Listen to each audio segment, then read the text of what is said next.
Task force leaders say the National Guard is coming, but while other cities have already seen deployments, we've yet to see any troops in Memphis.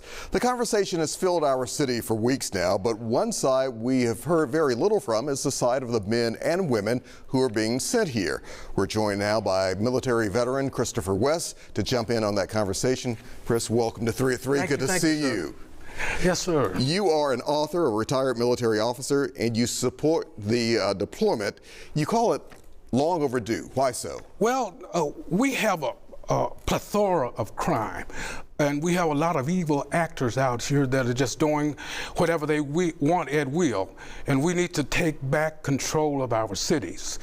And I look at it more as, some people call it an occupation, but I call it a restoration. Why do you call it a restoration as opposed to an occupation? Because it's a return to normalcy. Yeah. Getting back to the days when you could feel comfortable being outside and not having to live with fear and the unknowns as far as becoming a victim of crime.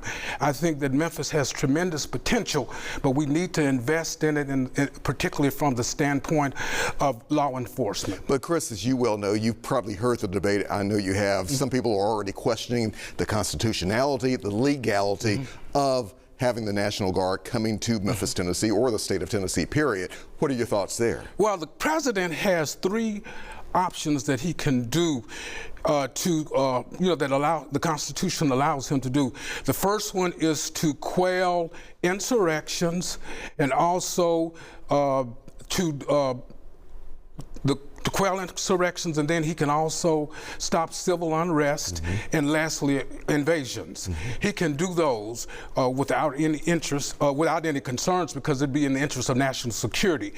I know a lot of people are concerned about the National Guard deployment, but I look at it as an opportunity to use multipliers to help us get back to a point where citizens can live again. You say many people are living in fear in Memphis, Tennessee, and enough is enough, you say. Yes.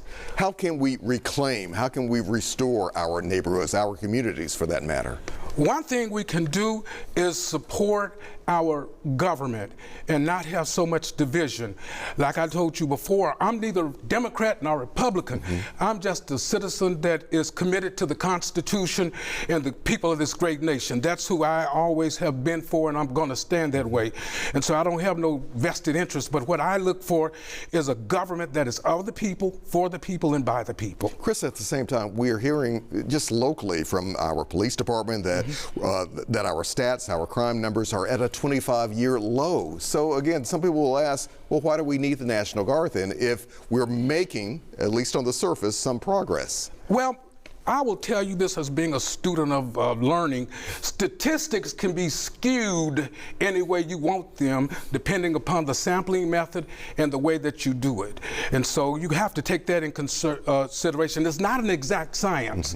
And you know, one thing we're saying, and then the national government is saying another thing, and there's got to be some common ground in between. And I think that we have an issue, because I read the paper every day and I see acts of crime being committed. What's your gut feeling, though, so far? What have you seen? What are you hearing from others in the military about what's happening in Memphis? Well, the National Guard, this is what people don't understand, and I'll try to be brief as possible. The National Guard units that are coming are going to be based out of Athens, Tennessee, and Dickens, Tennessee, and they are military police units. And this is what kind of gets people on not really getting a good understanding. They are trained in law enforcement, and many of them in their civilian sector careers, they are law enforcement officers. You know, we are deputizing them under the Marshal Service, but we're limiting them in their ability to do their job. However, there is something called the rule of the use of force and not rules of engagement, because we're on domestic territory, and they have a right to self-defense. And I think that we have to make sure that we allow them to look out for their well-being if they come into harm's way. What about, though, on the side of Memphians here, and again, using, unfortunately, the concern of fear, the fear of those in the military being in our city? How can you kind of cool some heads out there to say we can find a balance here? Well, this is something also that's really weird to me. You got National Guard units right in Memphis. You got one right by the airport, and you got one on Holmes Road, and they have tanks and everything. But nobody's complaining until we get some more people coming in.